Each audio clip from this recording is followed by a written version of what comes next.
It is the Matt Mosley Show on this Tuesday.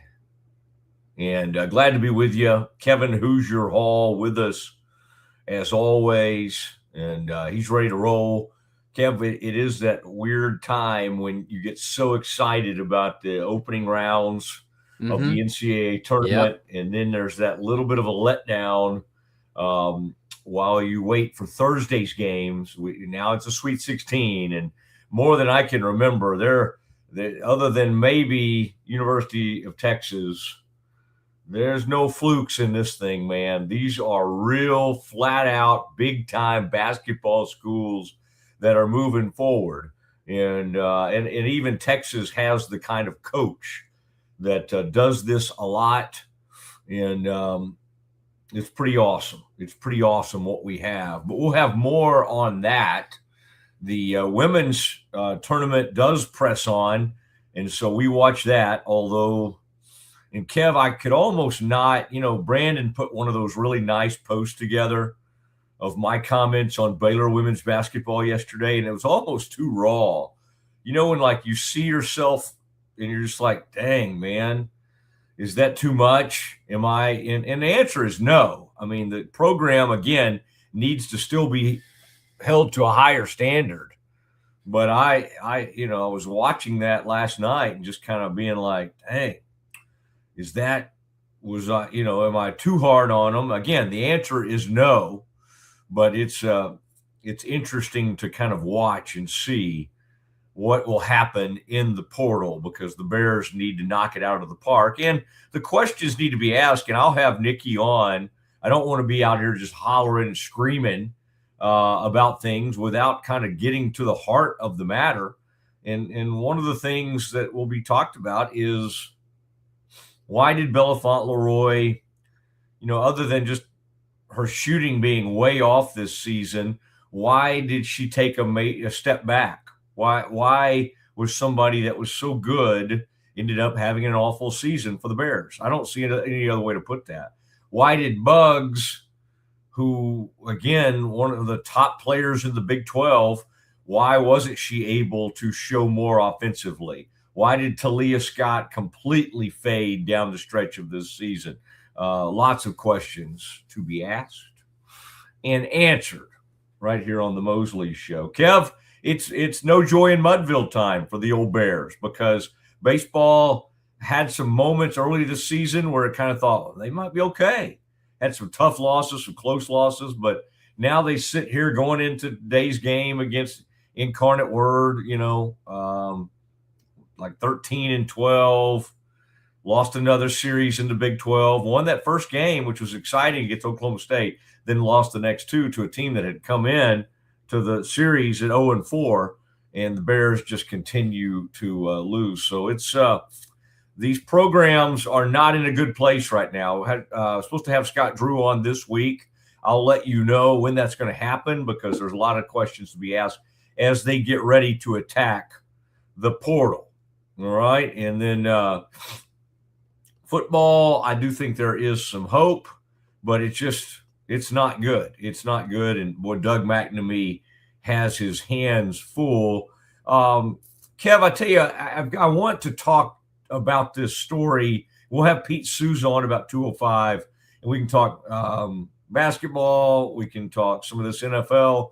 But Kevin, one thing we didn't get to do yesterday was really discuss this story of Jackson Smith and Jigba. And JSN comes to us from Rockwall, Texas, and he got his deal done. And as we kind of sometimes this time of year, Cowboys have put the franchise tag on, and on George Pickens, and so they're waiting to see if they get a deal done. Well, they have a new data point involved because JSN, as you would expect, got paid. He got paid in a huge way, and so we knew that where this thing was headed was the top receivers were going to start getting over $40 million a year. And that is exactly what happened with JSN. And Kev, what did he come in at? About 42? Is that about right? 42 million a year. Yep, 42.15 average. Wow. That is good money. That is a good deal if you can get it. And here he is at age 24. Now, there are some things at the end of this contract that, from what I can tell, will get him back out into the market. I don't think on this contract, which takes him all the way into like his 30s, I believe. There's some things that would allow him to maybe go to the market or get another deal done, 3 or 4 years from now. But that right now, the main concern is $42 million a year. And you remember that CD Lamb, Kev, do we have that graphic that from Schefter? Okay, there we go. This is interesting. Jamar Chase was at the top, and he was the one who got the receivers over the $40 million threshold. Justin Jefferson of the Vikings sitting there at 35. His deal got done, a couple of years ago. CDs, we remember the deal getting done because there was a stalemate, and then finally it got done, and he came in at 34, right under Justin Jefferson. DK Metcalf sitting there at 33. Garrett Wilson with the Jets, $32.5 million. Pickens at, in the prime of his career. George is how old now? 20. Pickens is probably 24, 25. I think he may be 25, which really puts him pretty close to CD. CD maybe a little bit 25. older. Okay, he's 25 years old. You saw that monster deal that JSN got. JSN's 24. Not a big difference there. Pickens is going to want upwards of, I would say Pickens believes he should come in somewhere between Jefferson and Chase. I don't think he's going to try to I don't think the Cowboys are going to have to pay him, more than JSN. But here's where it gets a little tricky. CD's not far off from doing that deal. Now, I think he is extremely supportive, and I think they've got a great relationship.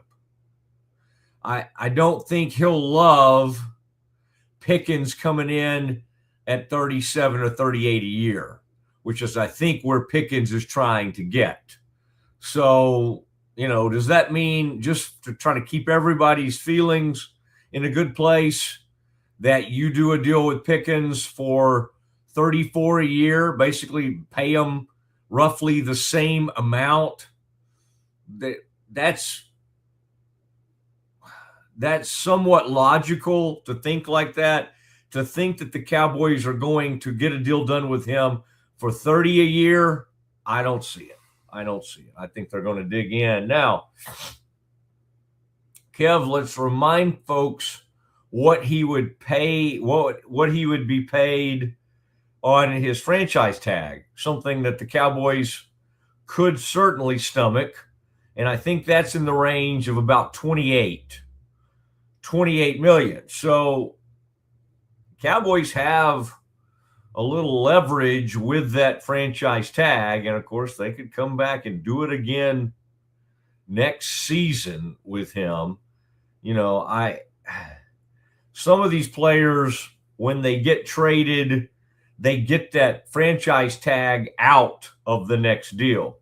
Dak on his most recent deal, $60 million a year, I think they got the franchise tag wiped out of there on that deal, as I can recall.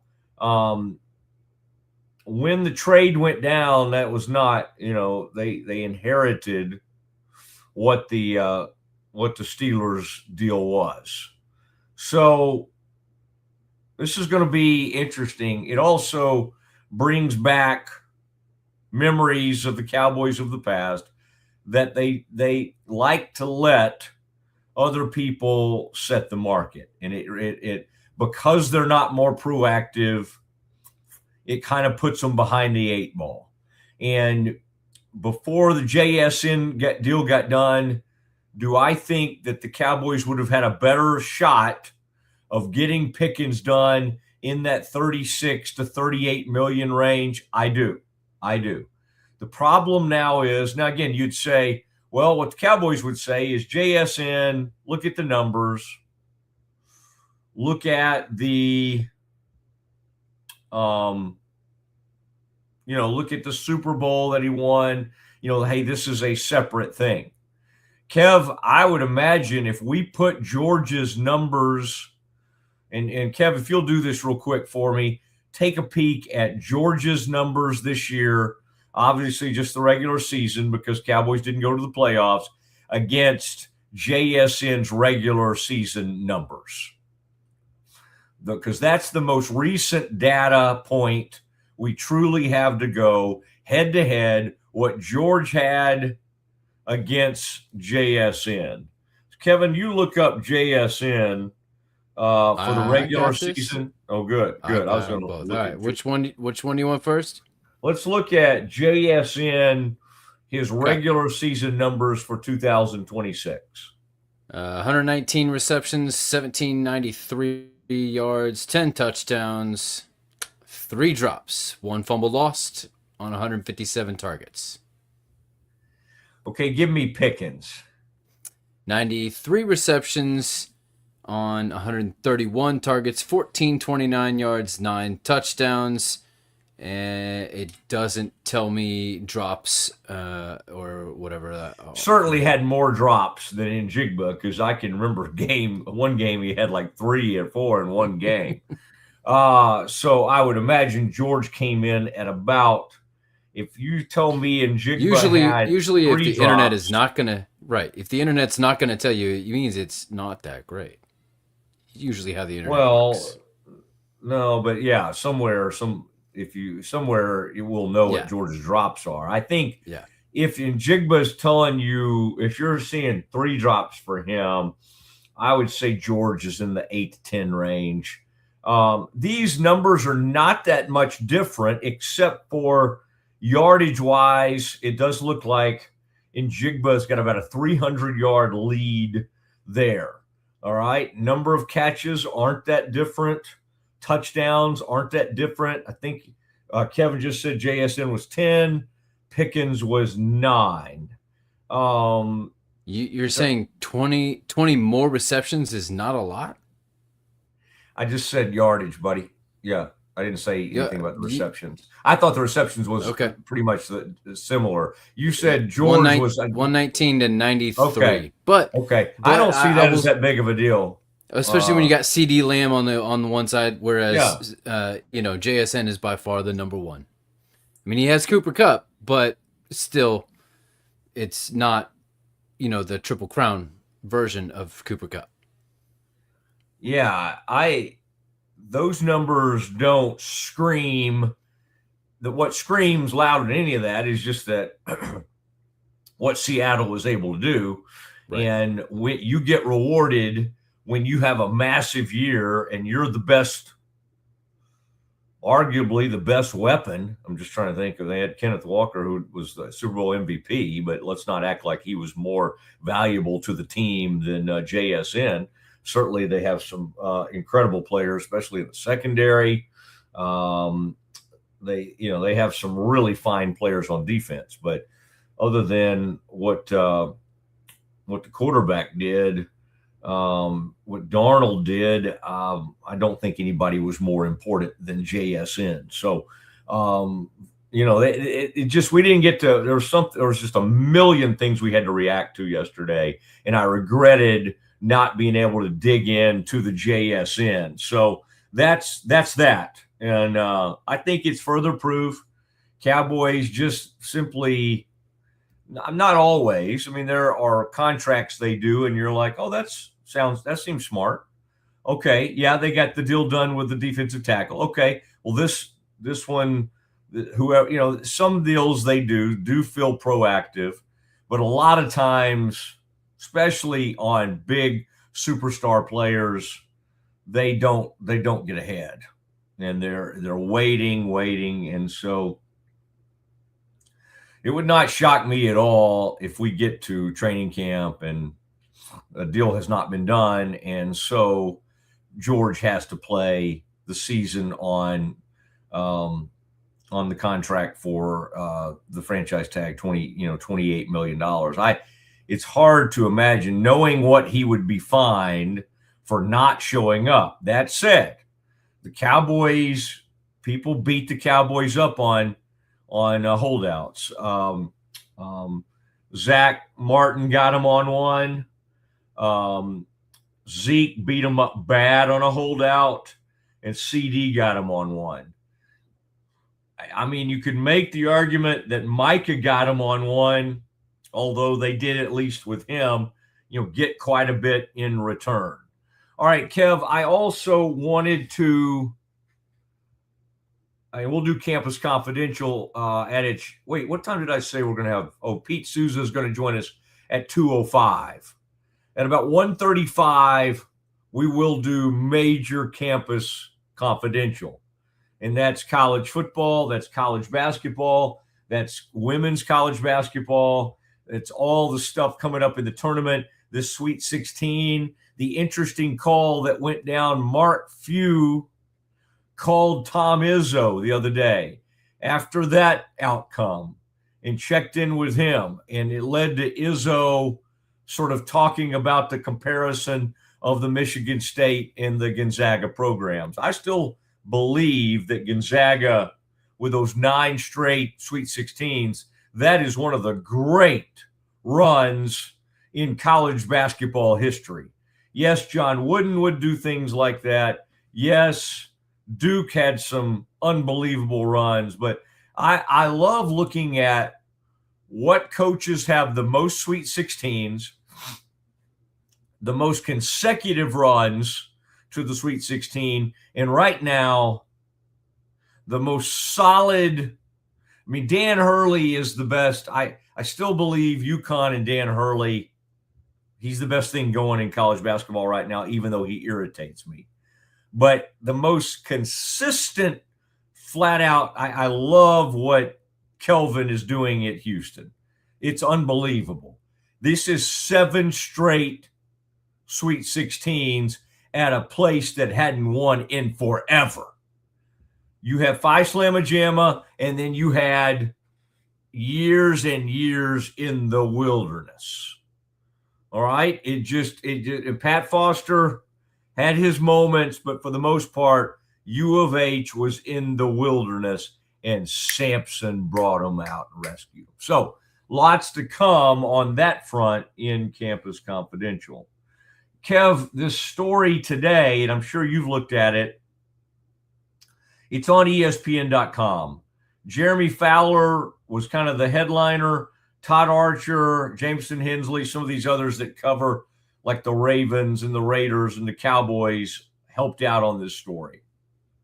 It is the sort of TikTok story about what happened when Max Crosby went to the Ravens facility and things started to go south. What all happened medically? What all happened with how much were the Cowboys involved? How much was the Cowboys team doctor involved?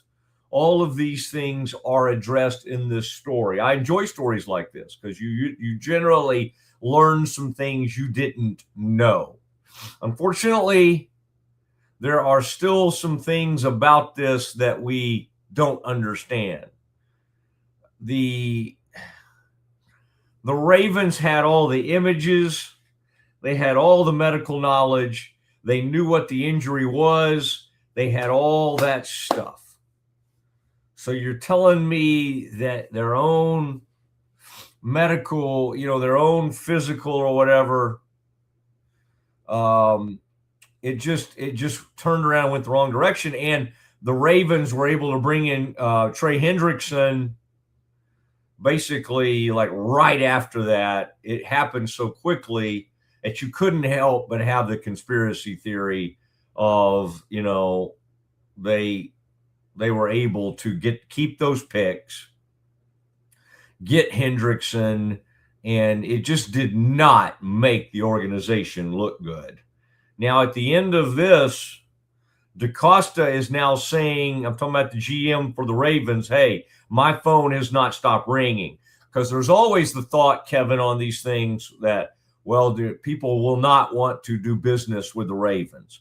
Well, if the Ravens have someone you want, or they're making you a great offer, you're going to do business with the Ravens. You're not going to be like, well, they really screwed around this Crosby deal, so we're not going to talk to the Ravens anymore. That's too much is made of that. That's not really the way it worked, but this was a huge deal. Now, Cowboys-wise, what happened,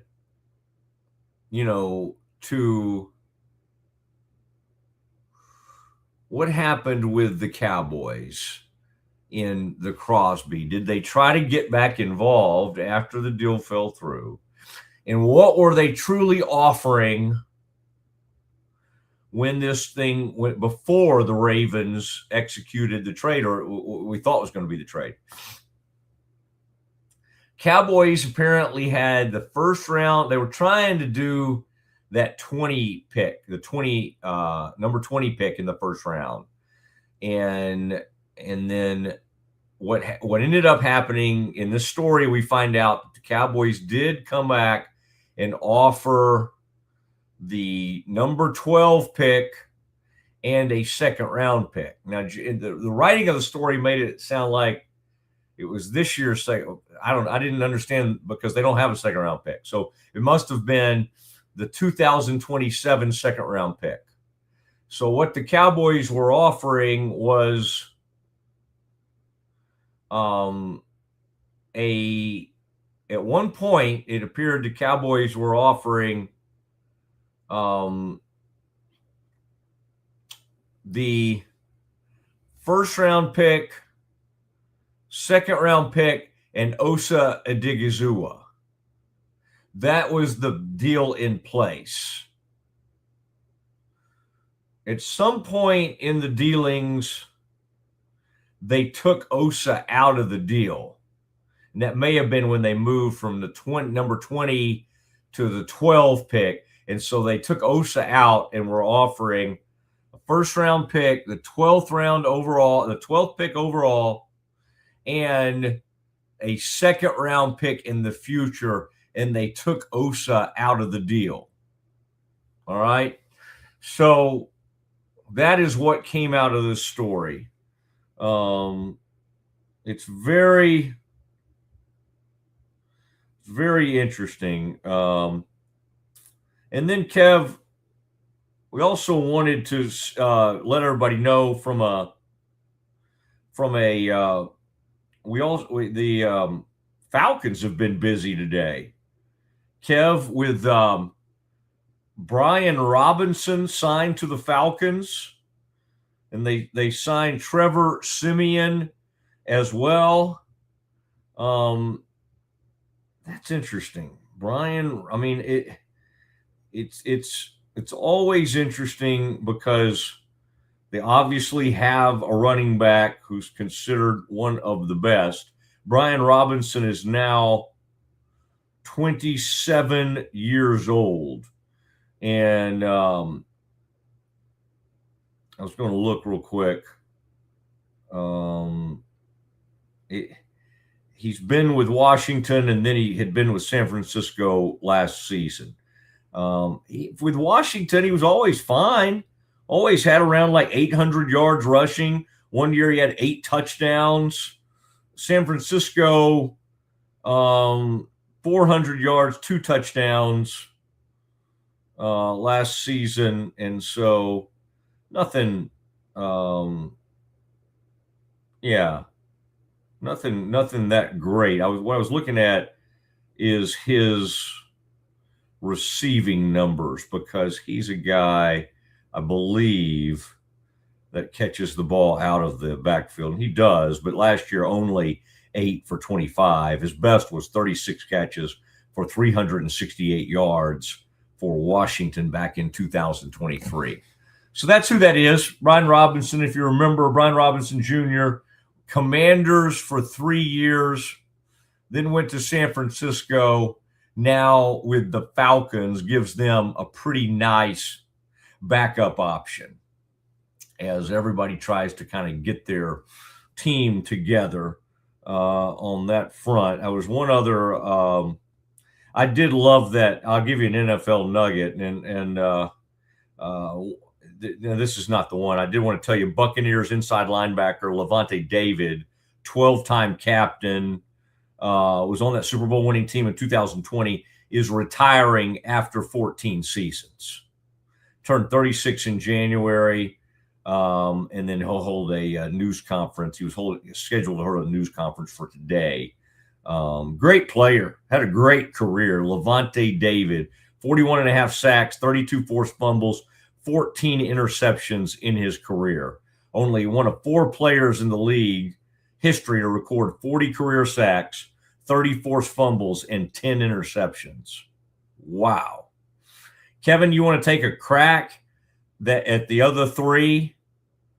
The other 3 players in NFL history to have 40 career sacks, 30 forced fumbles, and 10 interceptions. It's not an easy one because you don't think of edge rushers really being able to get that many interceptions. But if you thought hard enough, one would come to mind, like an edge rusher that also intercepted quite a few balls. I was thinking of an Urlacher. Did not. Urlacher probably didn't quite have, he might not have had enough of the sacks. The forced fumbles are pretty awesome. Hendrickson?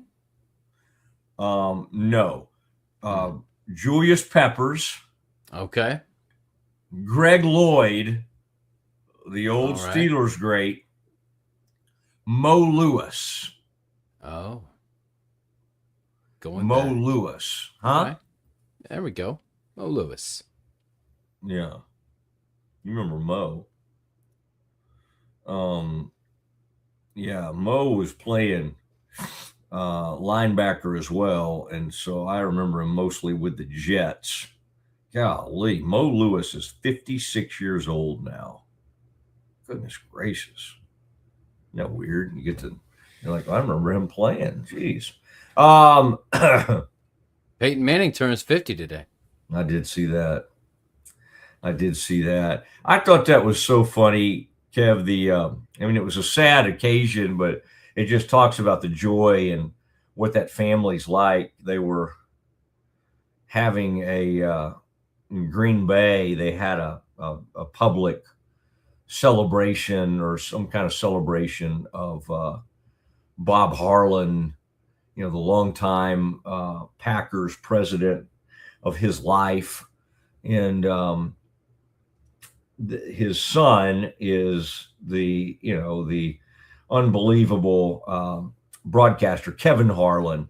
And the day before, he'd been doing a Sweet 16 or a second round tournament game, NCAA tournament game on TBS or CBS, whatever it was on. And so he had to fly to Green Bay and he emceed his own father's celebration of life, which again, I guess shouldn't be shocking given the fact that Kevin Harlan is such an unbelievable talent and voice. And at one point they had Mike McCarthy up on stage with Kevin Harlan, the former Packers coach, had gone to, attend this. And Kevin, being the journalist that he is, he couldn't help but ask McCarthy the latest on Aaron Rodgers and if Aaron Rodgers was going to come back and play for him with the Steelers. I thought that was pretty good, Kev, that you're at the celebration service for your own father and you can't help but yourself trying to get some news out of Mike McCarthy during the celebration of life service. Now that is journalism. But anyway, people, go through grief and all that in different ways, and that is how the great Kevin Harlan was handling that. All right, man, what a day it is, and we've got more basketball to get into. Rangers opening day, I thought that was a great story too, Kevin. The way Skip Schumacher, Rangers manager, let a player know he was going to be on the Rangers last night. That was pretty neat. We'll talk about that later in the show. The opening day for the Rangers on the road, Thursday. I believe the Rangers opening day at home is April 3rd. So that's coming up. That's coming up soon. So there you go. That's all the things that are going on. And I did want to say in Campus Confidential, Kevin, we can bring this up, that but this is kind of an NFL nugget as well. Cowboys head coach, Schottenheimer is Ryan Schottenheimer is making the rounds, and he was in Austin with Anthony Hill, who's the great linebacker, pass rusher for the Longhorns, and now he's headed out to Miami and going to be out there for that pro day. So just kind of wanted to kind of let everybody. And then again, I broke this news on Twitter on Sunday, but Michael Trigg, Josh Cameron, and Sawyer Robertson all had dinner with the Cowboys after their pro day on Sunday. So Sunday night, those three were out having dinner with the Cowboys. Cowboys tight end Lunda Wells, and then Cowboys scout Chris Hall, and they were all out eating. So just to give you a little bit of a nugget there, I had that Sunday, and then I noticed some other folks earlier today or last night were putting that news out there. All right, it is the Mosley Show. We continue on. We'll do some Campus Confidential. We'll do it next. When you strive for greatness, you have a target on your back. And when it comes to finances, we're all targets for scammers. With the right game plan, you can protect yourself. Don't get faked by fraud. Here's a tip. Don't click on links in emails and text messages. Scammers send emails and texts that look real, saying there's a problem with your account or your order. Don't click. Don't do it, ever. Instead, go directly to the company's website and log in there. This message is brought to you by Central National Bank.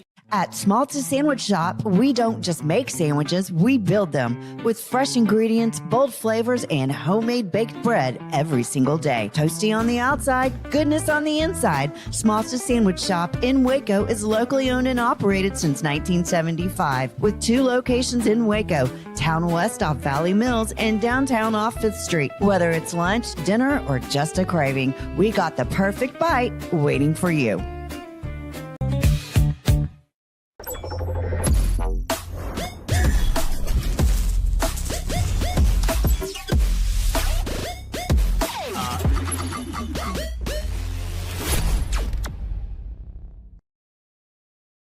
Everybody at EcoLife really has a passion and a real interest in helping people feel well. How much further can we go to get you feeling even better? It is a complete partnership between the two of us. What if you could clean clean? With bio-based formulas and deep cleaning enzymes. No dyes, phthalates, or mystery ingredients. Just powerful pods for your dishes and laundry. Now you can, with drops. Made clean, made to clean. It's not just a glove, it's a 44 Pro. Crafted with dedication, made for performance, and built to last. Get your custom glove today at 44pro.com and experience the 44 Pro difference. That's 44pro.com, 44 Pro. It doesn't matter if your investment budget is small or big. All you need is Benzinga Pro and its powerful news alerts, price tracking, and portfolio monitoring. Subscribe now. and we'll skyrocket your portfolio today. I am obsessed with helping business owners increase their traffic and turn it into profit through the power of Pinterest marketing. It's this amazing platform where people are looking for ideas, inspiration. They have a problem and they're actively looking for a solution. It's hard to find supplements that work. No, thank you. Plant-based supplements made from the Earth's most powerful plants for your immune health, gut health, workouts, and more. Find out more at auraorganic.com. Protect your online privacy with NordVPN. Browse securely, access content from anywhere, and keep your data safe with military-grade encryption. NordVPN.com. That's NORDVPN.com. It is Matt Mosley, and boy, Lake Waco Golf Club. Appreciate the commitment they've made, not only to the show, but to what they've done out there at the course, at the club. It's the pool's beautiful, the facilities, food, clubhouse, the whole shebang, and then of course the course, the 18-hole course. You got the executive par 3 course as well. I mean, you just don't find that really most places in Texas. I mean, Augusta National has a par 3 course. We'll watch that in a couple of weeks. But pretty awesome. Lake Waco Golf Club. It's a wonderful place, and it's a place that semi-private club, so some unbelievable memberships, and that's why I joined up. And it's an enjoyable experience, and I highly suggest it. It's Lake Waco Golf Club, a proud sponsor of the Mosley Show, and then also Central National Bank. Thank you guys, incredible, and we've got a large audience out there. They watch our stuff on a day-to-day basis. They all enjoy the commercials. CNB, some of the most creative people you will ever meet, but just a great bank. And when you think about banks, you think about like the ownership of the bank, and it is the who's who in American industry. We're talking about families that have had ambassadors, U.S. ambassadors. I'm talking about to foreign locales. It's an unbelievable group, and so we're very proud to be associated with CNB, Central National Bank. Thank you, Mitch. Thank you, Brian. Thank you, Joe. Thank you, George. Thank you all those Nesbits out there. Good folks. All right, it is the Mosley Show, and we continue on. And Kev, let's do something now. At 2:05, I believe we're set to have a young man who goes by the name Pete Sousa. And you never know what he's up to. He could be doing an NIT game. He could, he's all over the place. ESPN has him slated into a lot of different areas, and it's great to have him as a part of the Rogue Media family. Pete Sousa joins us at 2:05. But Kev, let's do some Campus Confidential. All right. Let's see. How do you feel about this list that I saw of the most popular men's college basketball teams? Okay. Via Nielsen. Nielsen ratings. Somehow is tied into TV ratings. Yep. I mean, it's shocking. I mean, I literally... And again, I give you full credit because Indiana is now a football school and y'all won a national title. That's awesome. I find this very, very hard to believe that from a TV standpoint that people are stopping down to watch Indiana basketball.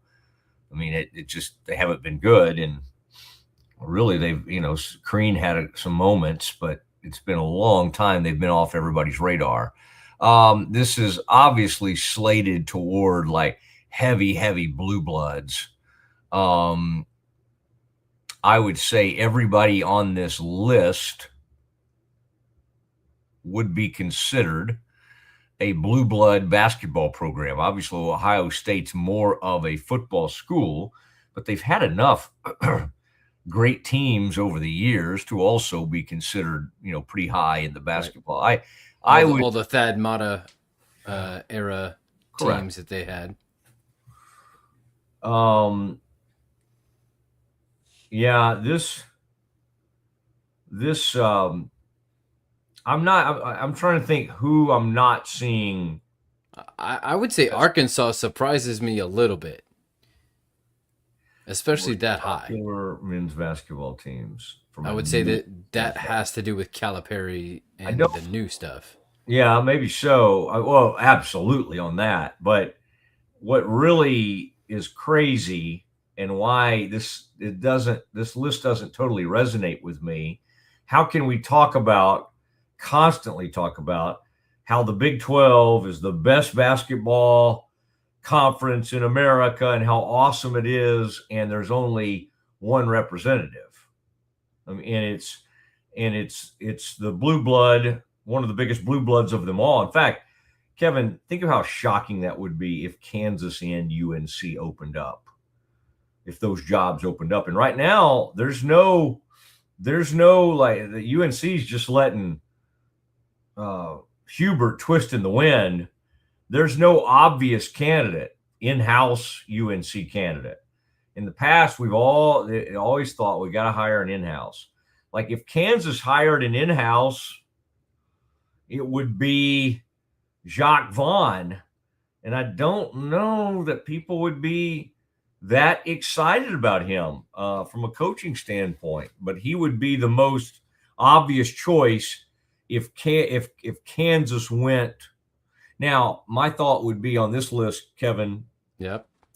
Who from the Big 12 is missing here? Like, who is greatness that probably I would think should be on this list from a Nielsen? Again, I trust that they're using Nielsen ratings, so I don't think it's like, oh, they just harem scarum came up with a bunch of schools they like.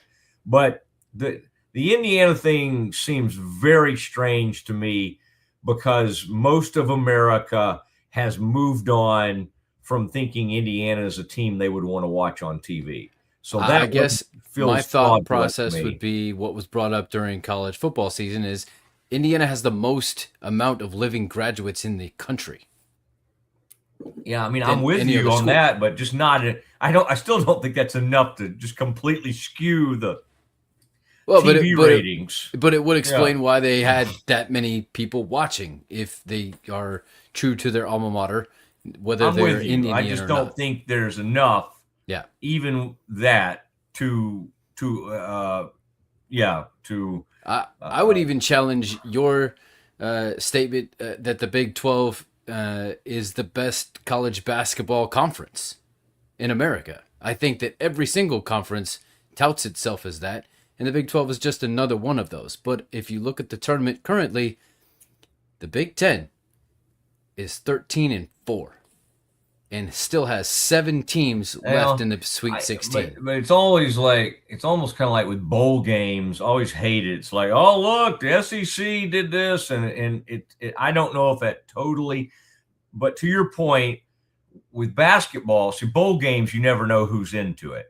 At least with the basketball tournament, we know every team is way into this. So you may be right. I just sort of feel like the top of the Big 12 is better than the top of the SEC. The top of the Big 12 at least rivals the top of the Big 10. And I'm saying Houston, Arizona, Iowa State. Who else? So okay, those are the 3 I would put.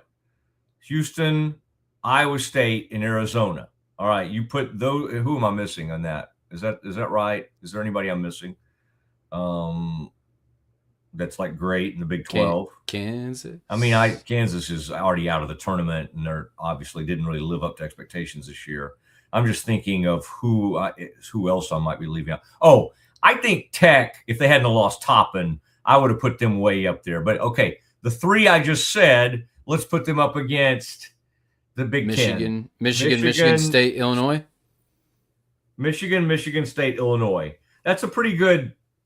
Those three are pretty good against each other. I think you could make an argument for either side there with the Big 12. Now you put those against SEC. SEC's best was Florida, Arkansas, and Bama. Alabama.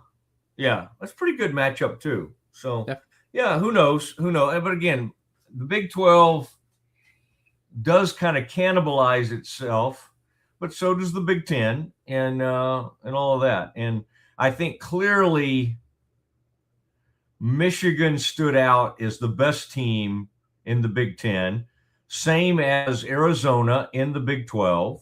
And that's why they're all still alive and representing their places. I think Duke, to me, seems very vulnerable here.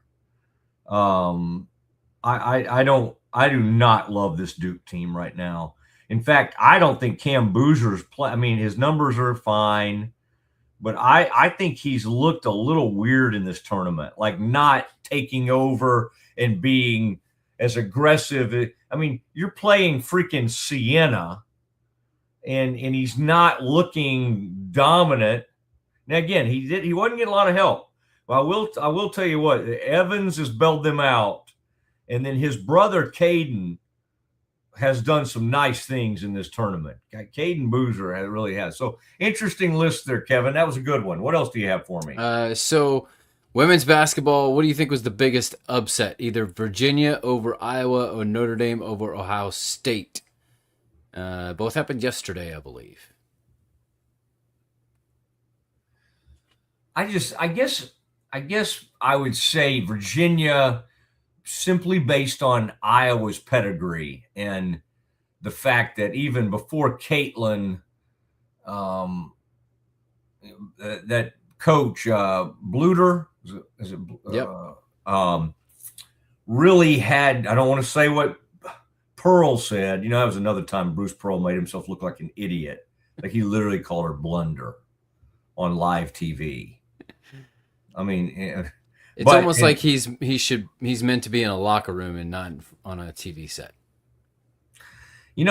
We say that, yet he is a huge personality.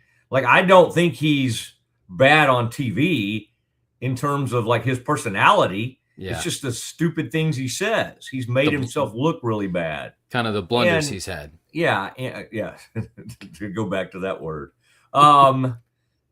I think the thing CBS and TBS and everybody has messed up is why would you service up Nate Burleson? I mean, again, he's fine. Nate's fine on the NFL, whatever. But don't force things. There's plenty of people like Zucker is very professional. He's very good at what he does. And it's obvious he was the heir apparent to Greg Gumbel. We all miss Greg Gumbel because just the sight of him, just the sound of hearing from Greg Gumbel meant college basketball. Yeah. So, but he died. It's very, very sad. So you got to get somebody else to do it. And Zucker's totally professional and fine. And yet, in their infinite wisdom, they're like, well, this Nate Burleson's pretty good. He's on our NFL Today. He's pretty good on CBS. Let's see if he can host it. Nate Burleson's not a basketball guy. It's just, and then they'll run in somebody from, again, I'm all for the more females you put on TV, great. And some of them are awesome at what they do. But I like this person, this WNBA player they have on the deal, everybody around the country is like, who is this? Like, I don't know who this is. Yeah. We don't know who she is. Yeah. Like you've got Barkley, you've got the ultimate biggest personality in the world. But again, I still don't even love Barkley on this stuff because it becomes obvious at times this is not his sport. Right. This is not what he knows. Now he's NBA. Funny. Yeah. He's a big enough personality to get by with it. but I'll never think of Barkley as some kind of huge college basketball expert. Like the experiment with putting him and Vital together was like unlistenable. All right. Speaking of what else do you have? Speaking of basketball, people, what'd you think of Greg McDermott retiring after 16 years at Creighton? Love the guy. Bears had to take him down a couple times. One, when he had Dougie, he had McBuckets. He had his son, Doug McDermott, and I was there. It was in San Antonio, and it was it was so awesome. The Bears just, I guess it was around a 32, and the Bears just, wait, was that Sweet 16? Somebody will text us in. I was there. I just trying to remember if that was Sweet 16 or if that was did they open? No, I think that was Sweet 16. And the Bears just crushed McBuckets and Creighton. Now, he had a really good run. In that one year, they got beat by, I think it was San Diego State, barely, and he should have been to the Final Four. They made it to the Elite Eight. It was a spanking in the round of 32. Okay. So that was where they were that year, San Antonio, for the opening. Okay, cool. Thanks, Scotty B. But this guy's a good coach. He got in trouble one time for something. He said something stupid. I'm just thinking back on his career. I thought he did a heck of a job in the Big East. And I love what he said. Have you seen his interview that he did with Pardon My Take? No. They asked him about the recruitment of Doug McDermott, and he said, "Well, I was sleeping with his mom." So he said he had a built-in advantage. So it was a funny line. He had some good stories to tell in that interview. I think he's a stand-up guy. So really good career for. And it's sad to see. Big time coaches like that stepping down. They were way off this year. And they still pulled off an upset of UConn at one point. They still had a couple of decent upsets. They just weren't very good. So is Bill Self next, as you alluded to earlier. And this is a two-part question. There's the first. Is Self next? Has he had enough Darren Peterson? I'm done. He shouldn't leave because of that, because Darren will be leaving himself. But won't there just be another one come in? Well, isn't this a slippery slope? This was a weird, I don't know. Most one and done types at least show up and play for you. I'm sure this was very taxing on him. But it's really not about the basketball. I think he still feels great on all that, and I still think he feels like he can put a team together and go deep. He's another guy that has a ton of Sweet 16s, and he's had some tournament failures, yes, but this is one of the greatest coaches of all time. This is like a top 10 guy all time.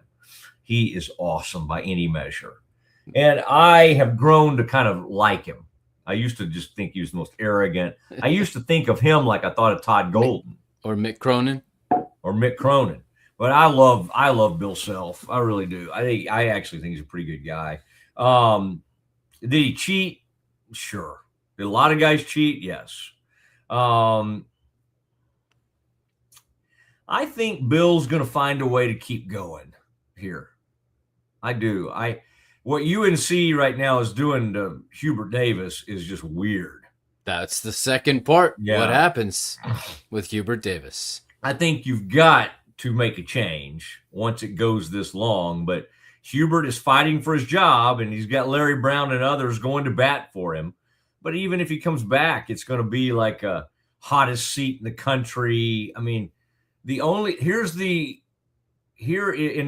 think I've heard you say this, Kevin. So I always like to give people credit, but I think you or somebody was saying that if you look at his wins this year and his record with Caleb Wilson, it's pretty outstanding. I mean, they were having a very nice year, and they beat a really good Duke team with Caleb Wilson. Without Caleb Wilson, they've been very average, and they struggled, and they got beat in the tournament. So if you were going to try to make an argument to keep Hubert, you would say with Caleb, with his best player, they were really good. I mean, what are we going to get mad and try to run off Grant McCaslin because they weren't as good without JT Toppin? No, nobody in a million years would think about that. Well, why does Hubert not get the benefit of the doubt? Well, let me tell you why he doesn't. First of all, he behaved very strangely after that game. Okay. You want to say Tang reacted strangely when he got fired by K-State? Hubert was doing some of that strange stuff. Second of all, they should not have gotten into the tournament last year. I think they ended up being in like the play-in game. They might have won the play-in game, then they got beat in the first round. The year before, like his first year he took over, they were not very good, but they beat Baylor, and they made it all the way to the Final Four. I think they played for the national title. So you have to hand him that. He did not have a great season, but they went on a great run in the tournament. We can't hold that. I mean, that was a pretty dang, I think all in all, you take that. And then one of those years, maybe the next year, they did not make the NCAA tournament. Like at Baylor, yeah, you can get away with that one year. You cannot at UNC. Right. And so the rest of the time, I would just say they've been okay. I mean, I think you can make an argument for keeping him. But with Bill Self, you try to keep him. You try to do everything you can to keep him. It's up to Bill. Yep. And it's up to what his medical stuff is, because he keeps having these weird heart things off the floor. I think what you said is interesting. I think if he does walk away, a lot of people will think this Peterson thing pushed him in that direction. And so it reminds me a little bit of Nick Saban and why Nick Saban said, you know what, I'm hanging it up. It's changed too much, and I don't like the direction it's headed. I think that is was kind of the end of Saban and kind of could lead to the end of Self as well. Yeah, but see, Self, unlike Saban, let me tell you a very important distinction there. Saban fancied himself as a man who played by the rules. Self did not. So all this NIL stuff that everybody complains about, it doesn't bother Self as much as it bothered Saban. Let me tell you that. I will also tell you that with Izzo, he bugs me. His stuff about we got Pete coming up. I'll bounce this off of Pete. I've got a Tom Izzo thought.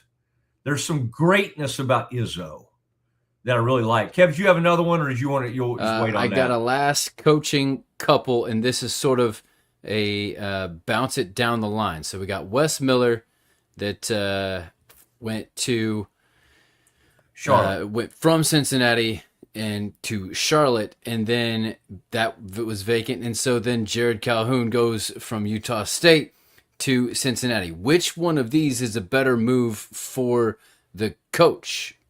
Cincinnati to Charlotte seems a little major step down. But could kind of be, I don't know. He's nobody cares about Charlotte, honestly. So your answer is huge move for Calhoun, because even though Utah State's a good program, don't get me wrong, to get in a Power 4 conference. Now you say, well, Utah State was going to be part of that Pac-12 thing. I know you could sort of make that argument, but this is a major, major step up, even from whatever Utah State's going into. I think they're going to be part of that crew going into the Pac-12. All right, Kev, good stuff, man. Love that. Pete Sousa joins us next. Enjoy a quiet atmosphere with beautiful river views at the Brazos Landing, located in Waco along the Brazos River across from McLean Stadium. Enjoy homemade dishes like shrimp and grits, chicken piccata, braised short ribs, prime New York steaks, and more. Plus, enjoy a delicious dessert like creme brulee or key lime pie. Open for lunch and dinner Tuesday through Sunday. Brazos Landing in Waco, the only place where I-35 and the Brazos River meet. Ready for a better kind of primary care? At Patient First Direct Primary Care, you get unlimited office visits with same-day or next-day availability. And instead of rushed appointments, we take the time to actually listen. There are no insurance hassles, just clear, simple care. You can reach us by phone or text because access shouldn't be complicated. Our practice has expanded to include Medicare-age patients as part of our direct primary care model. It's a fresh alternative to the traditional insurance or government-driven systems, care that finally puts you first. For more information, go to patientfirstdirect.com. With Ease US, make studio quality voiceovers for your videos online in over 149 languages and dialects. Never been easier to create professional grade videos and voiceovers. Try it today at easeus.com. That's EASEUS.com.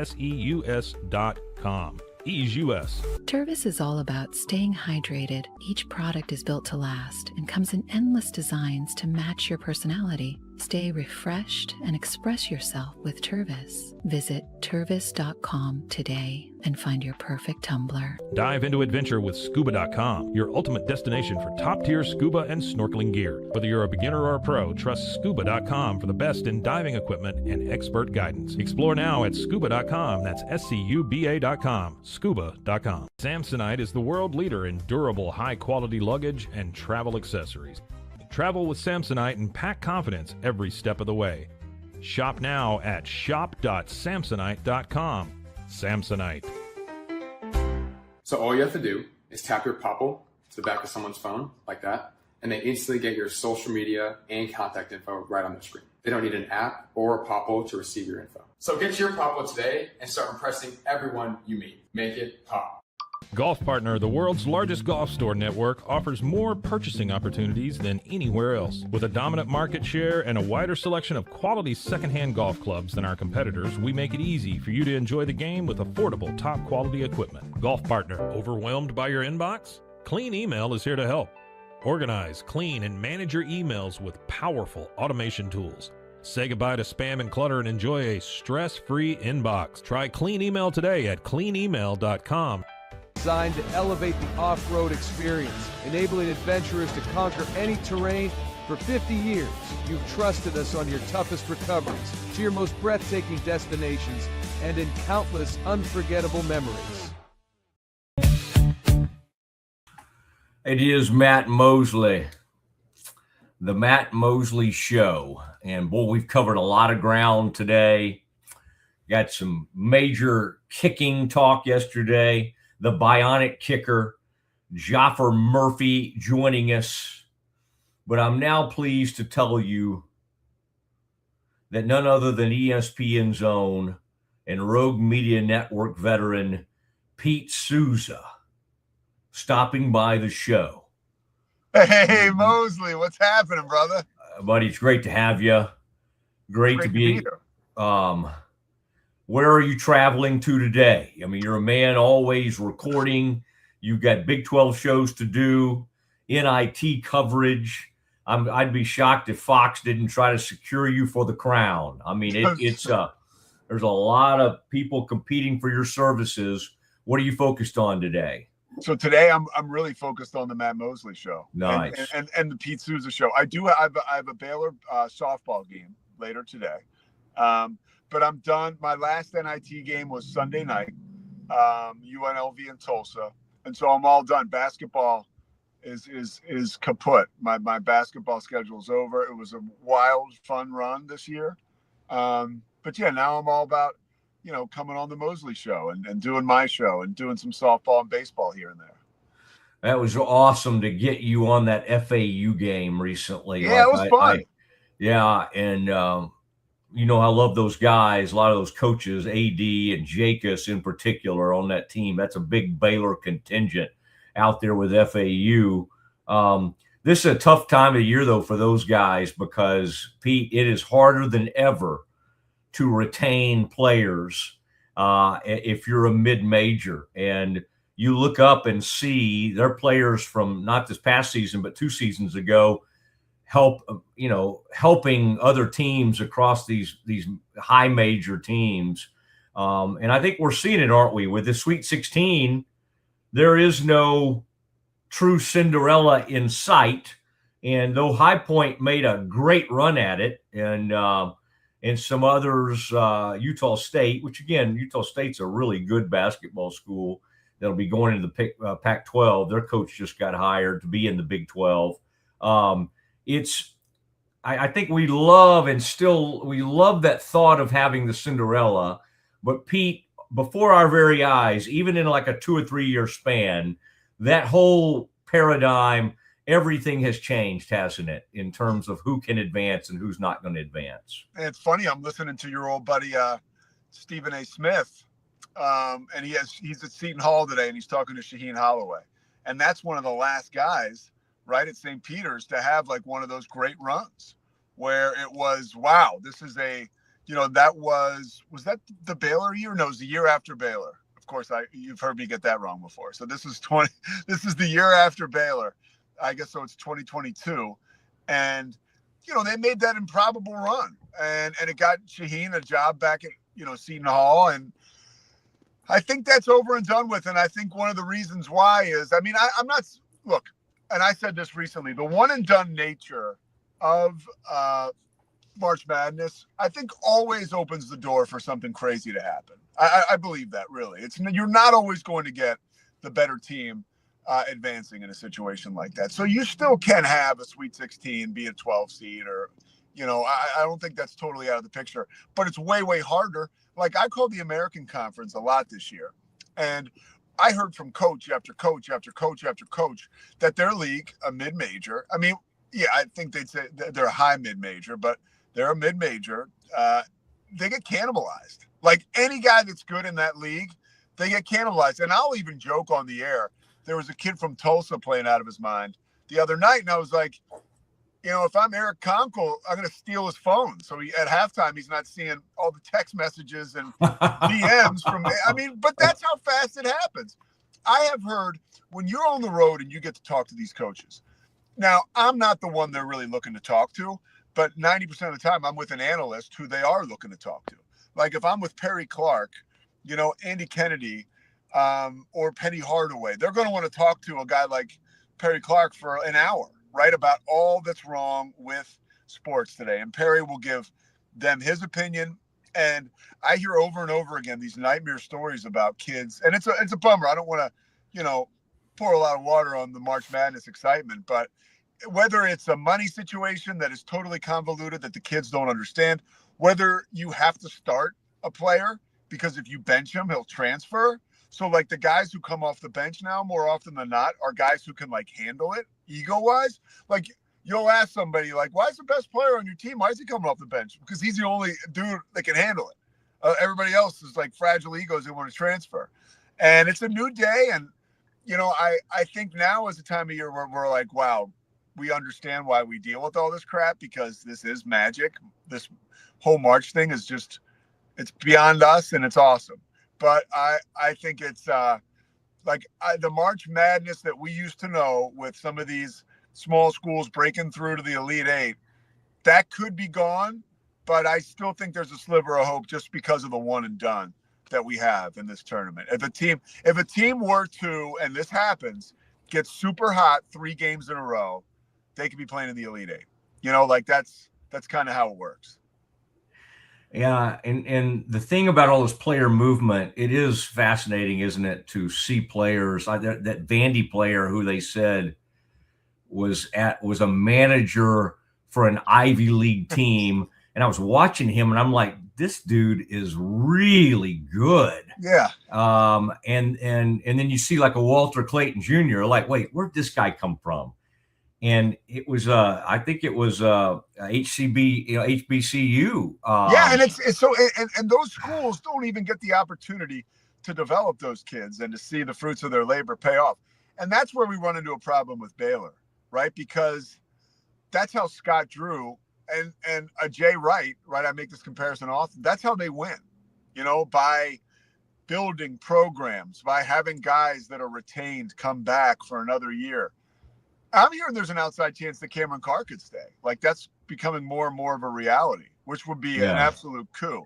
You need to do it. You need to get a deal done before he goes to the combine, though, and then shows them that he's got like a 47 or 48 inch vertical. Well, I think he could test very well. So do I. I think the bad news for Scott, because I think we all are the understanding like Tunde Yesufu is going to go, right? But with Cam, it sounds like there's a chance he comes back. But to your point, like those guys are such great guys and great athletes.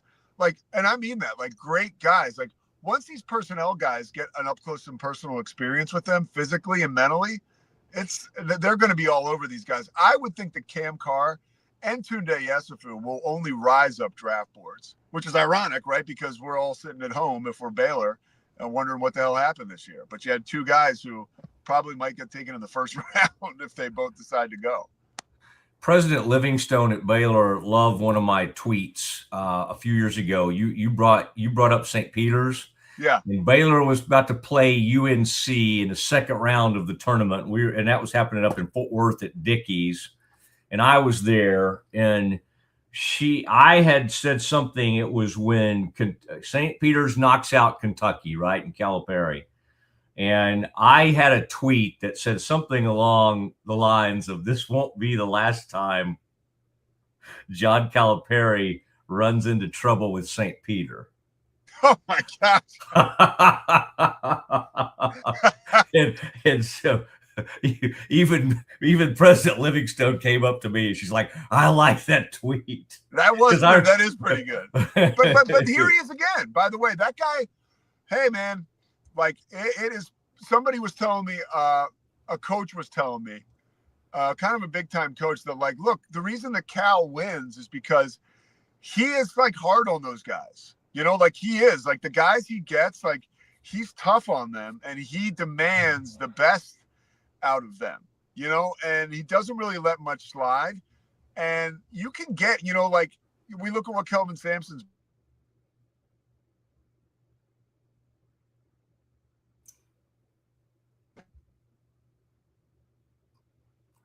Pete, hold on a second. I think you've moved out into the great wide open and we lost your sound there, unfortunately. So why don't we try to, we lost Pete's sound. I was loving what he was saying. You hearing me good, Pete? You hearing me okay? I don't know if he is. Pete, let's try to, if you can, if it's safe where you are, why don't you try to reconnect with us one more time? Because I liked where we were going with that, and I would like to try to keep that going. Although when you're traveling around the highways and byways, certainly you can come in and out of cell service. So I'm back. Good. You sound great. Thanks. No, so those guys who are like Kelvin Sampson is a great example. Like those kids believe that he really cares about them. And those kids believe that he's going to hold them accountable. And so Kelvin's the best example and blueprint possible for any coach out there that wants to develop kids and make a run, because they don't have a boatload of cash. What they have are people that believe in Kelvin Sampson because he believes in them. And I think that's Scott's best chance to rediscover some of the magic at Baylor, is to just continue to pour into these kids. And just get the right ones on campus. When Baylor won a national championship, I think you and I talked about this, they didn't have one guy in the rotation who was a top 50 recruit.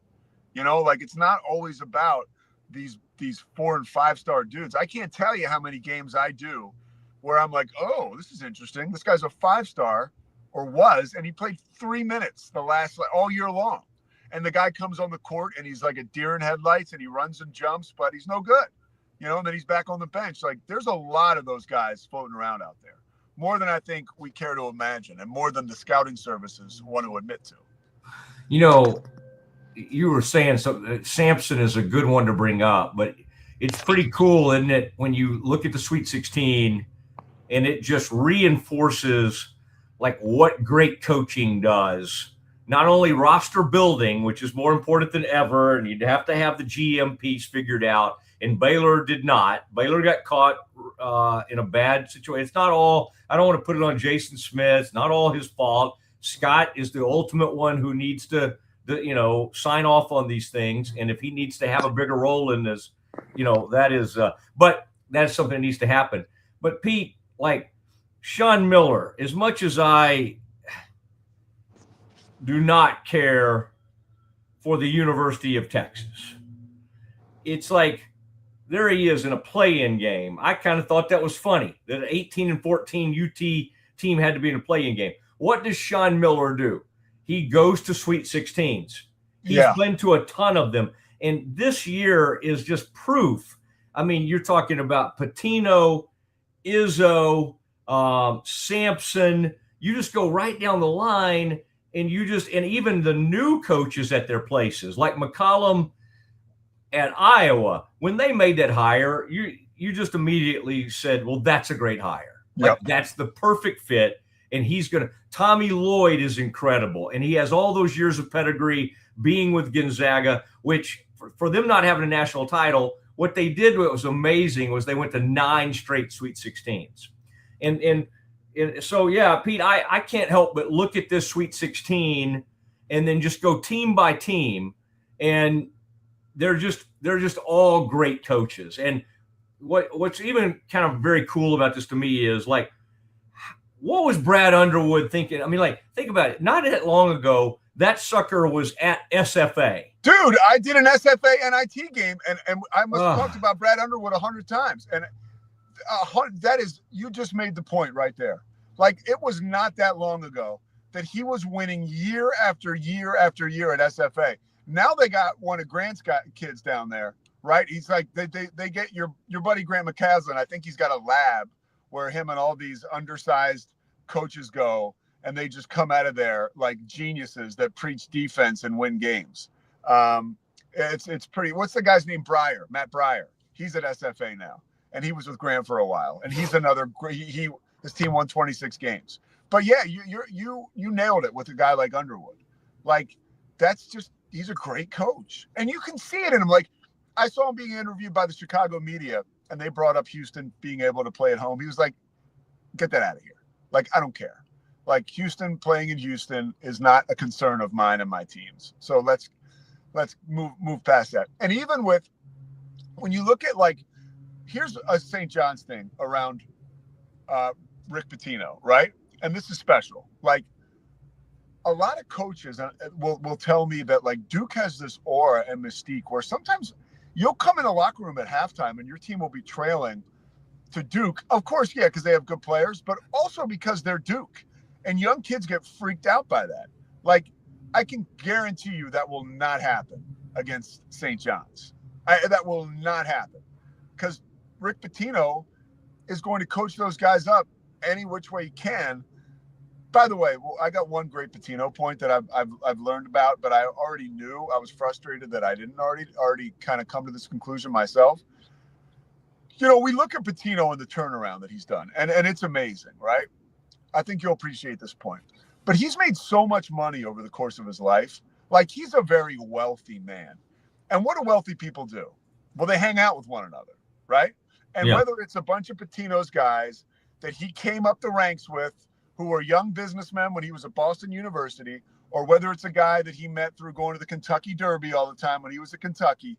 I mean, he's rolling with, like, a couple billionaires, and then you've got millionaires, and then you've got regular guys like Rick Pitino likes to hang with.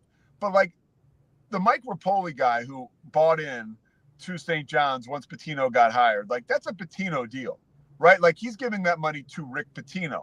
There's other wealthy guys around Rick Pitino who are opening up their wallets for St. John's and finding ways to make that work. Like, that's just one more thing that he brings to the table outside of amazing coaches. But he's got, like, resources. Resources. You know what I mean? And that's a great point. And that should be something that Scott is great at, is he's such a good networker, and he likes to bring people together. And now the thing is, does Waco have as many people that are making that kind of money as like New York City? No. No, New York City. And then you think of all the stops that Patino's been at. Louisville. But a guy like Scott can expand that and knows people from everywhere. So I that's an interesting point you bring up, because I will say that was a weird moment seeing the Tech women's coach, Gerlich, you know her. Oh yeah, I like her. Yeah, but again, they've been pretty bad for years now, and you wondered if they'd ever turn it around, and they kind of turned it around this year. Yeah. Well, Kim puts it on her, as only Kim can, because you know what Kim was doing right there. Kim was like, okay, I keep hearing how great the Big 12 is and how improved and all that, so I'm about to put the biggest beat down on a Big 12 team possible. So she beats her by 55. And what you do when you get beat is you do what hopefully most people do. You just lick your wounds and you take it, right? You wear it. Gerlich goes out there going, I don't even have 1/8 of the NIL money that they have at LSU. And I just want to say, okay, you're complaining to the wrong people, because you got Cody Campbell, and John Sellers paid $1 million for a softball pitcher for one player. So don't be out here oh my gosh, we've got no money, we're Texas Tech. That's a bad route to go. It's a bad look. For a coach. Yeah. It's a bad look. You want a little window into Texas Tech and the money. So this goes back to the Nyjah Kennedy. So there's a guy who used to work at the Big 12, and he's a friend of mine. He's hired me to do a bunch of stuff. This guy, Justin Nusser, great guy. And he was at the Big 12. Now he's at Texas Tech. Was like, hey, want to see if you can do softball games for us this year. I'm like, well, and I can't, because I don't live in Lubbock. And, and he was like, no, we're going to send you a remote kit. You can do the games remote. I'm like, for softball, Texas Tech on ESPN Plus? He's like, yeah, no problem. And I've mentioned that to a couple people, like how I think that's like, I'm like, wow, that's great for me. I'll be in Flower Mound on Friday night, with one eye on Duke St. John's, calling a softball game, which is so much fun for me. And I love it. And Texas Tech, some of the best softball. But it was brought to my attention that I was saying this to somebody at ESPN, I think, and they were like, well, whoever bought Nyjah Kennedy is clearly trying to buy a broadcast that is like first rate, because they have myself, they have Mike Leslie will do some of the games, your boy from Dallas, like remote. This guy, Chris Sylvester, who's another like solid play-by-play guy. So even their broadcasts that would usually be like ESPN Plus, kind of maybe people kind of getting their licks in, softball on that plus level. No, they want it to be as first rate as it possibly can be. And that's some of the resources that Krista Gerlich's complaining about. And they did it on the basketball side too. They had Ron Thulin, who is pretty damn good, right? We know him. And then this other woman, who's a friend of mine who lives in Colorado, she came out every game and flew to Lubbock to call games for Texas Tech. So if they got enough money for the broadcasters to fly across country, they can put some money together to find some talent to compete with Kim next year. Yeah, I think so. Yeah. It's just not a great look. Last thing, Pete, I was going to bring up with you that Baylor women's basketball, since we're talking a little women's basketball, that did not end well. I was bummed. I think the biggest issue I have, and I'll have Nikki on and certainly ask her about these things, and I know it was emotional for her to lose Bugs and Bella Fauntleroy, but that's pretty rough. I would say Fauntleroy was very, sadly, she just was not good this year. Bugs is Bugs. She does a lot of good things, but she never, from an offensive standpoint, it never really took off for her. Talia Scott just completely melted down at the end of the season. What the heck happened with her? She was a bucket and then it seems like she hit a wall. And maybe, honestly, Matt, maybe physically she hit a wall, because the seasons before, I don't know, she probably didn't actually. I don't even know. I mean, I know she was hurt at Tennessee here and there, but I was shocked by that. The one woman. By the way, she was doing Ramadan, and I remember, there was a player for Sacco, Sacco for Houston was doing that. Yeah. And Kelvin Sampson said over that month, Did you hear his comments the other day? It was funny. He said he could tell he was losing all this weight, and he said he came off of it this past Thursday, and he said he had to go up to Saco and go, Hoss, you guys slow down. You can't get all this back in one meal.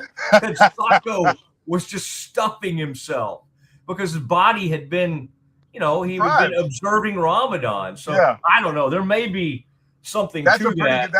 I do not think that makes a lot of sense. Scientifically, it makes a lot of sense that her body wouldn't have what it needs. I'll tell you who the player on that team who I was my favorite was Van Geitenbeek. And she actually, like in that game against Nebraska, when they came out in that fourth quarter, quickly she hit a three. She found the open player. Like I wish they could get another year out of her. I mean, obviously they can't, but I thought she was phenomenal this year. And I thought that she kind of kept everybody together. But I was disappointed in their finish. I am a huge Nikki Collin fan, coach, as a coach and a person. I was telling you, I was hoping that she was going to meet Kim in the Sweet 16. That was in the cards for a moment, but that wasn't happening. That wouldn't have been pretty, and Kim would have been headhunting and doing all. I mean, it would have not been. That would have not. Kim would have been like an old Tyson fight, buddy. The best part about it would have been the hype and the ring entrance and all that. And you would have known what the result was going to be once they hit that ding. But all of it was going to be really exciting beforehand. I don't think there was going to be any Buster Douglas moments. I don't think that was going to happen. Pete, man, thank you for doing this today. You got a lot going on.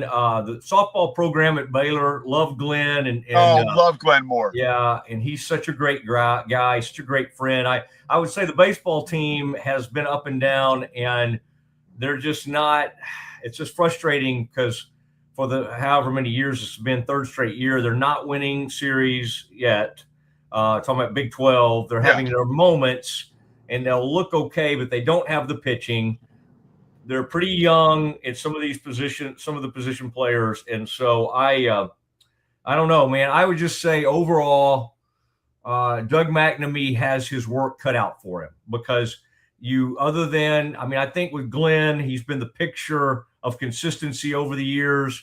But when you look at all these other programs, it's just not good enough. And I was at Pro Day. I've spent some time with Aranda recently, as you know. Oh yeah. And I do think there's some hope there, but I would just say as an athletic department right now, Baylor's going through it. And I really mean, look, it's their turn. I mean, there's been a lot of success recently, and I think the key is it's just like you can bring it back to baseball. It's like having a reliever come out of the bullpen. Like, we got to just minimize the damage and get back on track, right? Because you don't want this to be, when I was getting recruited to play football, I was hell-bent on playing Division I, and I would have played anywhere. And I wanted to play big-time Division I. And Baylor was a school that I was like, well, like, they might need a guy like me. I was like right on the fringe, but I was like, because they were just dormant for so long. Talking about like the Guy Lewis years and stuff. And, we don't want that to happen again. And I don't think it will. I don't think Doug McNamee will allow it. And I think the basketball program is going to be just fine. I truly believe that. I believe that. But baseball, Mitch is I called a couple of their games. I called a series this year against West Virginia, and it is all about the pitching. And Mitch Thompson's a great coach. But almost sometimes I do believe these guys know too much. Like, I had a Sunday game. Ethan Calder was a starter. Calder was kicking rear end. And we took him out. I can say we because I was getting paid by Baylor for the game. I was doing the Plus broadcast. And we took him out because typically he doesn't do well in the 7th, 8th. But I'm thinking like, hey, man, like, we got a guy rolling. You know what I mean? Like, we need this series win. I was surprised to see Mitch get analytical there. I mean, he knows what he's doing more than I do, but sometimes I do think these guys they have so much information. And I would like to see the baseball team is much better, dude. They're much better. The games are way more, and not that you want to hear this, but they're way more, they're like real baseball games now. It's not a bunch of guys who can't throw strikes. It's like Baylor fans that go to the park, a beautiful park, get to ask themselves, are we going to win today in the Big 12? Like Baylor baseball, they got a shot this year. They do, to make the tournament. They legitimately do. What? I'm serious.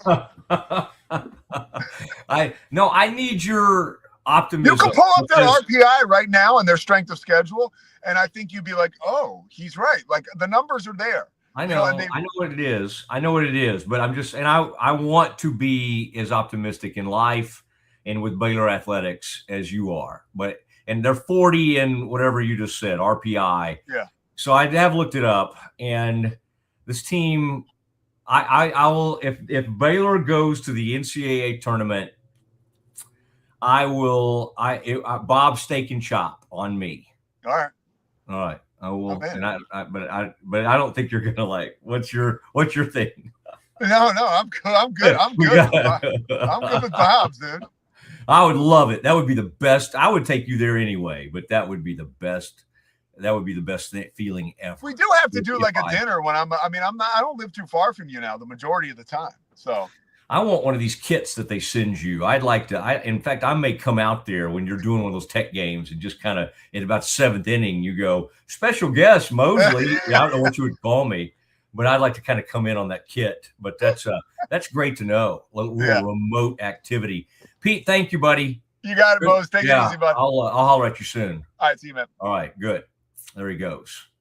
Pete Sousa. He's getting his finger up there to exit out there, Kev, at the end there, so we could kind of see what Pete was up to. But he's got to get over there and call a Baylor softball game. The man always is up to something. He meant Guy Morris, by the way, so nobody gives Pete a hard time or whatever. He just said Guy Lewis because that is the very, very famous former University of Houston basketball coach. But when he was talking about Baylor football, he meant Guy Morris. And so he just did what a lot of us do occasionally. Just our brain gives us a different thing. I heard somebody say that the other day. Yesterday, Kev, I heard one that was very funny. Somebody was trying to say one thing. I wish I can't think of it. All right, Kev, we did have, that was really good from Pete. We did have something that came down. We got some NFL news today, and I want to get back into, for our folks just joining us, I will talk about the Cowboys and what this new deal for Jackson Smith and Jigba, what it means for the Cowboys and George Pickens. That is next. At Schmaltz Sandwich Shop, we don't just make sandwiches, we build them with fresh ingredients, bold flavors, and homemade baked bread every single day. Toasty on the outside, goodness on the inside. Schmaltz Sandwich Shop in Waco is locally owned and operated since 1975 with 2 locations in Waco, Town West off Valley Mills and downtown off 5th Street. Whether it's lunch, dinner, or just a craving, we got the perfect bite waiting for you.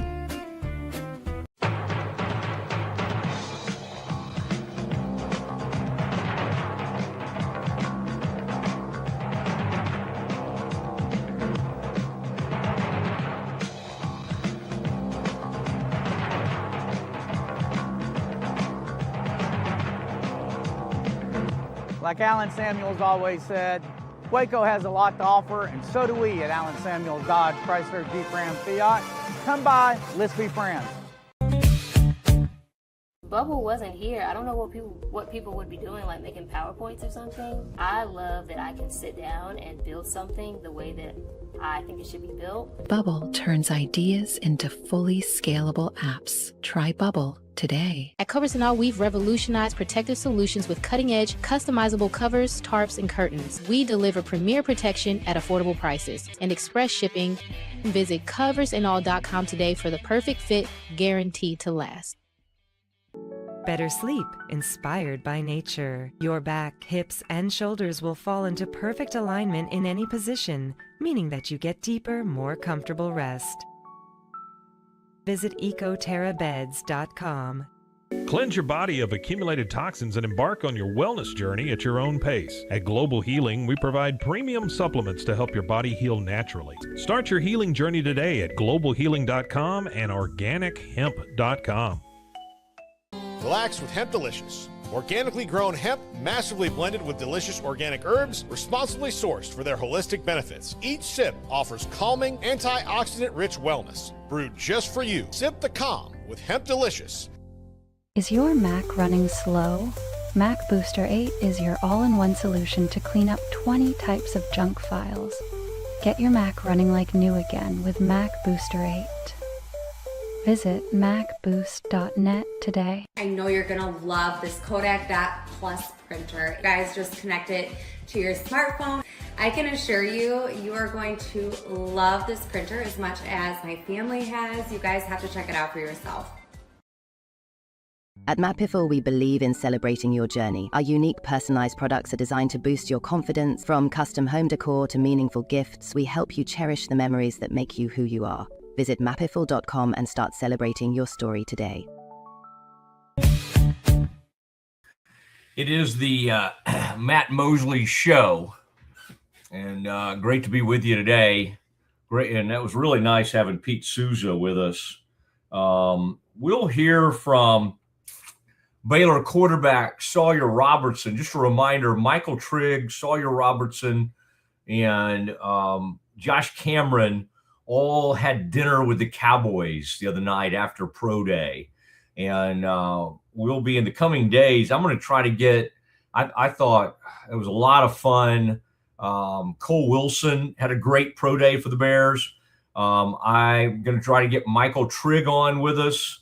And I think that'll be fun. And so we'll be doing some of those in the coming days as we get closer to the draft. And it should be good. But I did notice somebody had put up there how they didn't think Michael Trigg did well in the vertical jump, which is true, except that he did tell me later that he had tweaked a hamstring, so he was not 100%. For that, and that he had previously been able to do a 34-inch vertical. So there was a little context there. Take it for what that's worth. I did find it interesting, Kevin, just a little bit of a extension of Campus Confidential that the Huskies of UConn will take on the Michigan State, and of course, Rick Pitino and the Red Storm will face top-seeded Duke. And UConn coach Dan Hurley is pleading for his fan base to rally together with supporters of St. John's for one night and root for each other, so there's a chance for a fourth game this season between the two Big East schools. All right. Is that possible to get UConn to root for St. John's and St. John's to root for? Hurley went on to say it will be a live building. It's probably a little bit early, but obviously I think we've got to support each other. It's pretty brutal on Twitter, I think, and socials between our fan bases. But I think we have to try to come together Friday night against our opponent so we can have a bloodbath on Sunday. Oh, man. St. John's won 2 of the 3 meetings between those teams this season, including a 20-point win in the conference tournament title game. The February 25th blowout loss at UConn stands as St. John's lone setback since January 3rd. Kevin, you remember that because we talked about it when that happened. UConn started the season 22-1, but closed the regular season on a 7-4 stretch. If both Big East team win, look out, because the home of the NBA's Wizards and NHL's Capitals could look and sound a little bit like Madison Square Garden in conference tourney time. Wow, this is going to be good. It gets back, Kevin, to what I was talking about. How many great coaches have advanced into this Sweet 16? Now, it's still more about the players, but this lineup of coaches is a murderer's row. And you just heard him talk about UConn facing Michigan State. This is just huge blue blood basketball that we're seeing. And Kevin, I started to bring this up with Pete, but I forgot about it. Tom Izzo said something that resonated with me. Now, he bugged me earlier this year when he was calling Scott Drew to scold him for taking James Najee to try to find out. Because, again, Scott does not report to Tom Izzo. They may be friends or whatever, but these younger coaches, they don't report to Izzo. So I thought that was overstepping in that sense. And it turned out to be a lot of to-do about nothing. All right? It's everybody screaming about, oh, my gosh, James Najee. I can't believe Baylor did this. When is the last time anybody saw James Najee? Is he even still on campus? He doesn't even get into basketball games. So enough about James Najee. That turned about to be. Now, if you want to talk about somebody, Bediako, who they brought on in Alabama, and Alabama won some big games with Bediako playing 20 to 25 minutes. Now, that ended up being a bigger deal. James Najee was not a big deal. But the reason I bring it up, Kev, is Izzo said something that resonated with me. And it basically had to do with why at age 70 or 71, whatever he is, why are you still doing that? This, especially given the way college basketball has gone with all this pay-for-play, NIL, portal madness. And he said something that I thought was pretty cool. I have always felt like I was called to be a steward of the game. And so Izzo, yeah, he makes a ton of money. Yeah, he's a great coach, but he's made enough money that he could go and he could do something else. I think there is something kind of cool about that Tom Izzo is doing this to try to be a steward of the game and try to help bring some form of normalcy to the game. And for starters, like a baseline would be something some of these guys are trying to do, which is let them have one free transfer, but then if you own that second transfer, you do have to pay a penalty. That you can't just be going and chasing the bag every single season. That would give just a tiny bit of structure to this. Because as much as we love all this and watching it, it has completely got out of hand. And it, quite honestly, is kind of embarrassing. Now, I would look at these lineups. High Point would be playing whoever they were playing. And I would look and go, oh, interesting. This guy played here, he played there, he played there. I mean, there were some guys at like High Point that you don't even think about High Point. And then you realize, oh my gosh, he started his career at someplace like Michigan or someplace big. I can't remember exactly what the so like Kevin, I'll ask you this, and I'll say this about myself. Has all this movement taken away some of my enjoyment? Maybe, somewhat. I also find it, though, kind of interesting to go in these games when I see a great player like a Trayvon Brazil from Arkansas, or like Arkansas Bland. Well, they don't have Boogie anymore.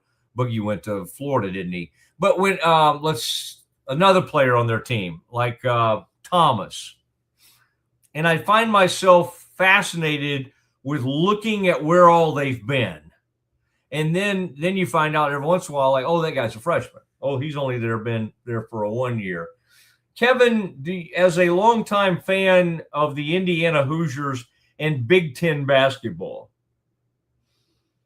do you find yourself enjoying it less because these guys have all been to several places, or enjoying it about the same, or enjoying it even more now that there's the freedom of movement And at some of these great schools that we're used to watching, some of these dudes have played at like, for instance, Kev, University of Texas.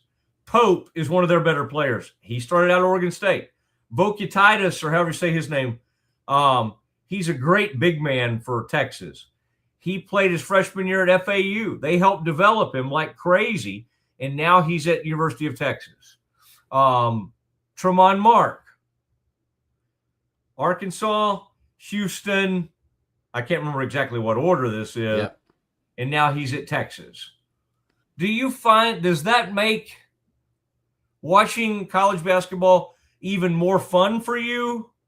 Same or less fun? I think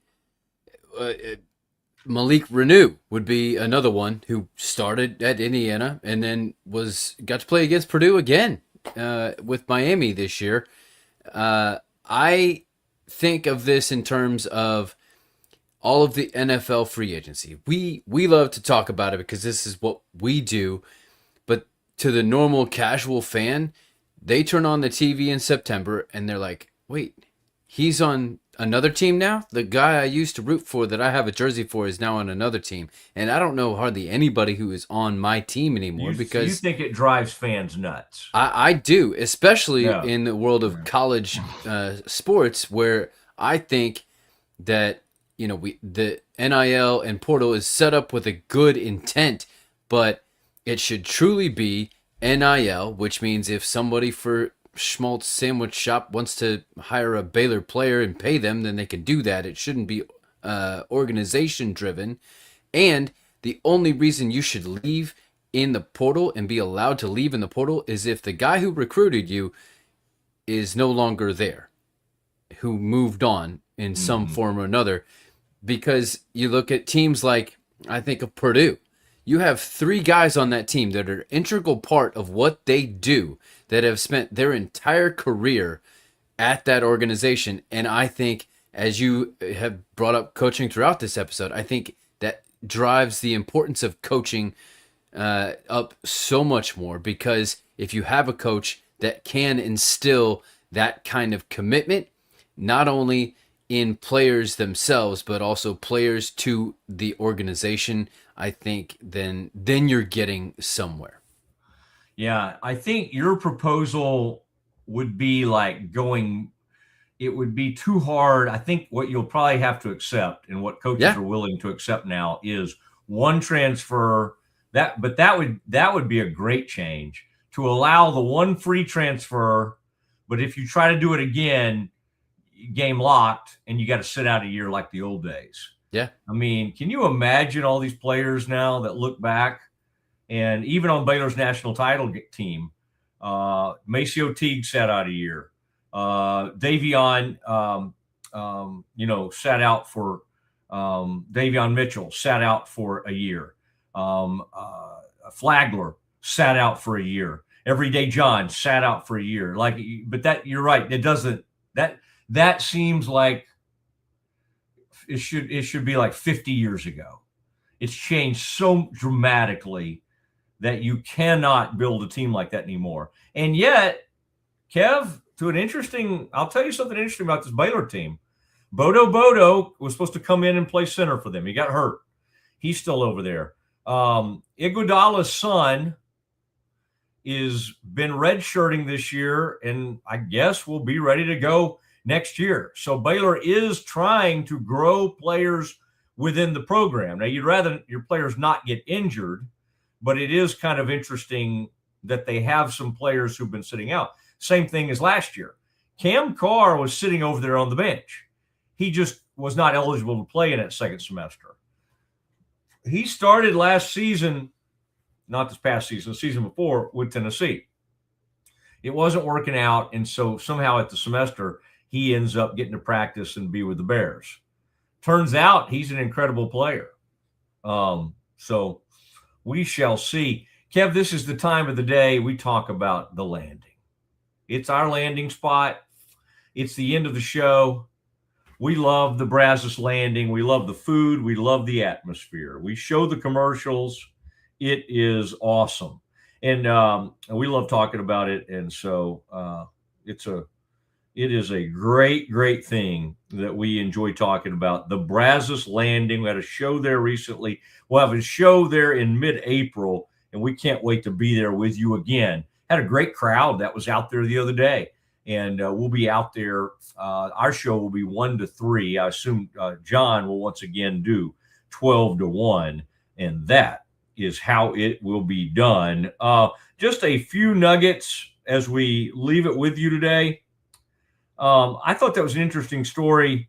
Paul George declined to get into the specifics of his failed drug test that landed him a 25-game suspension, but says he is mentally and physically ready to help the Sixers with their playoff push over the last 10 games of the season.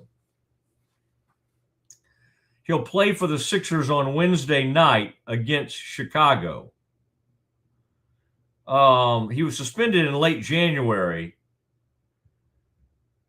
and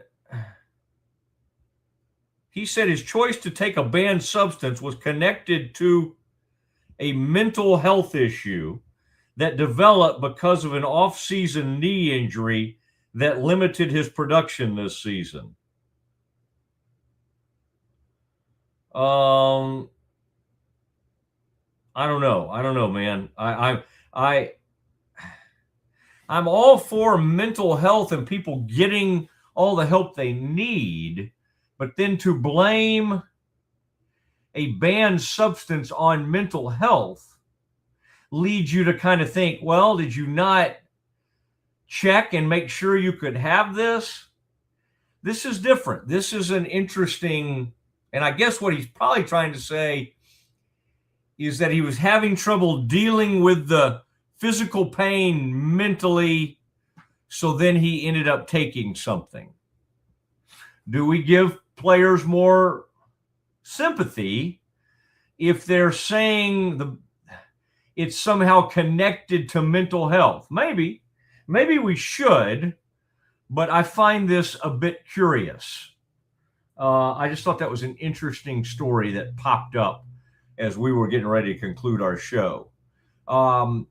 Tomorrow, let me tell you I've got a request in. We're supposed to have Scott Drew this week. Hopefully we'll get that taken care of. That'll be good. Baylor spring practice, spring football began today. That's big. That's big. And in fact, as these interviews and everything start going on with spring football, I'll get down there and I'll take part in some of that. But spring football started for the Bears today. And so I'll be talking to people that are there on the ground, and we'll be doing a lot connected to spring football. All right, here on the Mosley Show. So big day for us today. Cannot wait for you to join us at 1 o'clock tomorrow. It is the Matt Mosley Show. Thank you, Kevin Hoosier Hall, for all your fine work. Thank you, Cherry Johnson, Siegmund James. We appreciate you. All our great partners, Patient Direct, Alan Samuels. Wow. Some of those truck deals, I'll have more on that in the coming days. Thank you, Schmaltz. Thank you, Schmaltz. Schmaltz's Sandwiches, Schmaltz Sandwich Shop, one of the greatest places you will ever find. We appreciate that and appreciate that new commercial. I think our own Stephanie in Sales, Stephanie from Sales, was a part of that one. Appreciate all of you folks that have been with this one today. We'll see you tomorrow at 1 o'clock straight up.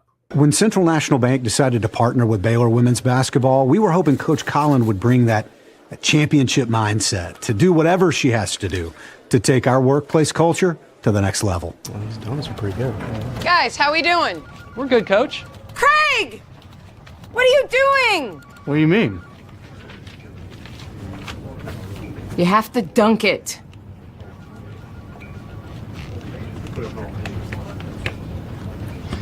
So far, I think our employees are really enjoying it. Not everything's a basketball thing. Did you say something, Craig? No, ma'am. That's what I thought.